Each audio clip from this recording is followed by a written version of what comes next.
Assalamualaikum warahmatullahi wabarakatuh. Bismillahi walhamdulillah. Wassalatu wassalamu ala rasulillah wa alihi wa sahbihi wa mawala. La hawla wa la quwata illa billah, amma ba'du. Para pemirsa dimanapun Anda berada, saya berharap mudah-mudahan Allah berikan keberkahan pada kehidupan kita di pagi hari ini, mendapatkan kehidupan baru, suasana baru, ya, bahkan dapat pencerahan yang bisa kita jadikan pedoman dalam hidup. Walaupun tidak banyak, sedikit apabila bermanfaat, jauh lebih bermanfaat ketimbang banyak, tetapi tidak bisa diambil manfaat. Para pemirsa, dalam hidup dan kehidupan kita ini ada hal yang sifatnya prinsip. Ada yang perihal yang tidak prinsip.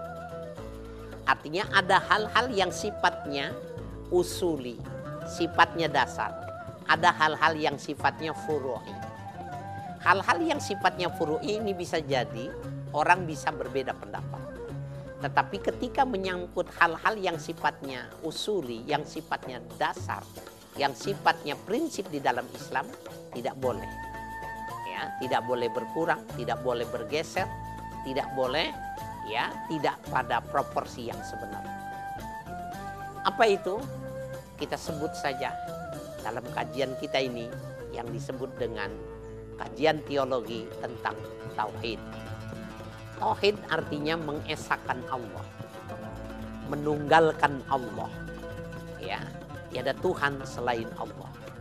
Tidak ada yang memberi selain Allah. Tidak ada yang menahan kecuali Allah. Tidak ada yang melakukan apapun kecuali Allah. La illallah. Tidak ada kecuali hanya Allah. Nah, para pemirsa dimanapun Anda berada, aspek tauhid dengan aspek amaliyah menjadi dua sisi yang harus terwarnai. Harus menjadi dominan pada hidup dan kehidupan kita. Allah itu sendiri di dalam surah Al-Baqarah dikatakan wa ilahukum ilahun wahidun. Tuhan kalian adalah Tuhan yang esa. Ya, Tuhan kalian adalah Tuhan yang esa. Esa artinya tidak ada selain Allah yang memberi pengaruh terhadap apa yang dikehendaki dilakukan oleh Allah Subhanahu wa taala. Begitupun kita bagi umat manusia yang mengimani tentang konsep teologi ketauhidan ini, tidak boleh menjadikan ada satu makhluk, satu sosok yang sederajat atau sekufu dengan Allah. Nah, apa korelasinya tauhid kita dengan keberagamaan kita ini? Saya ingin mengupasnya ini dalam sebuah kisah yang menarik, dan dari kisah ini kita bisa mengambil sebuah ibrah, menjadi pelajaran dalam kehidupan kita. Di dalam salah satu hadis yang sahih, ya, yang diriwayatkan oleh Imam Ahmad Ibnu Hanbal, Imam Bukhari, Imam Muslim, bahkan beberapa ashabus sunan mengutip pada sebuah periwayatan yang sangat luar biasa. Ketika Rasul mengatakan, ya, kana rajulun man kana qablakum la ya'malu amalan qattu illa tauhid. Rasul mengatakan ada seorang laki-laki yang sebelum kalian. Man kana qablakum ini bisa jadi orang yang hidup lebih dahulu, atau bisa jadi orang yang hidup dengan agama sebelum yang dibawa oleh Nabi. Yang dimaksud berarti ahlul kitab. Bisa jadi kalangan Nasrani atau di kalangan Yahudi. Yang keduanya ini adalah agama samawi, agama dari Allah. Agama yang dibawa oleh Rasul Allah. Ya, sehingga Al-Quran, Taurat, Injil adalah sama-sama kitab dari Allah. Dan Nabi Muhammad, Nabi Isa, Nabi Musa adalah sama-sama utusannya Allah.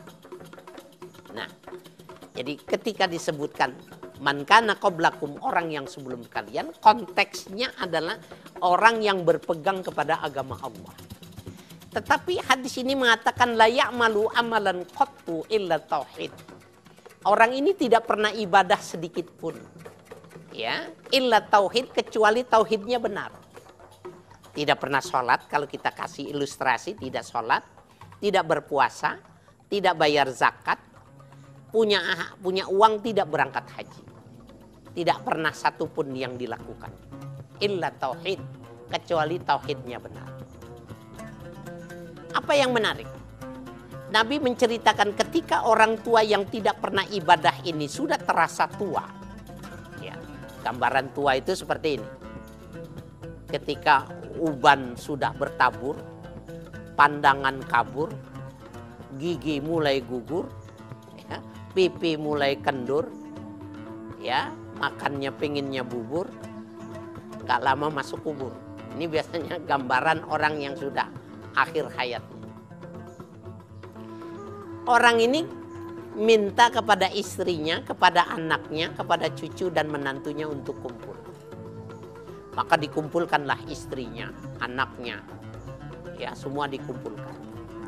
Kemudian dia mengatakan, idza mittu fahrikuni.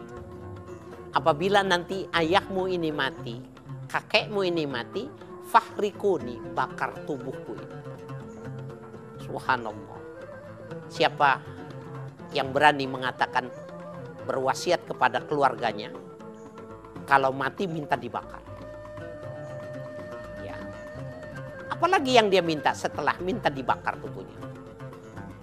Summas hakuni. Kemudian yang belum hancur itu hendaklah kau tumbuk halus. Bisa jadi tulang-tulangnya yang belum pecah, yang belum terpecah itu ditumbuk halus menjadi serpihan-serpihan atom molekul yang menjadi halus demikian rupa itu.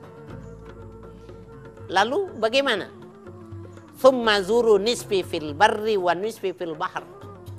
Nanti dari debu yang sudah hancur itu maka kau bagi dua. Sebagian kau tabur di tengah lautan dan setengahnya kau tabur di tengah-tengah ya tanah yang lapang. Fi yaumi rih, ketika angin begitu sangat dahsyat kuat. Subhanallah. Para pemirsa, dimanapun Anda berada, sebuah kondisi yang jarang terjadi, ya, sangat luar biasa. Orang pada saat mau meninggal dunia tetapi punya wasiat yang aneh, minta dibakar. Kalau bagian-bagiannya belum hancur, minta ditumbuk halus. Kemudian setelah halus minta dibagi dua. Satu bagian hendaknya ditabur di tengah lautan. Yang satu bagian hendaknya ditabur di tengah daratan. Fi yaumi rih, ketika angin sedang berkecamuk.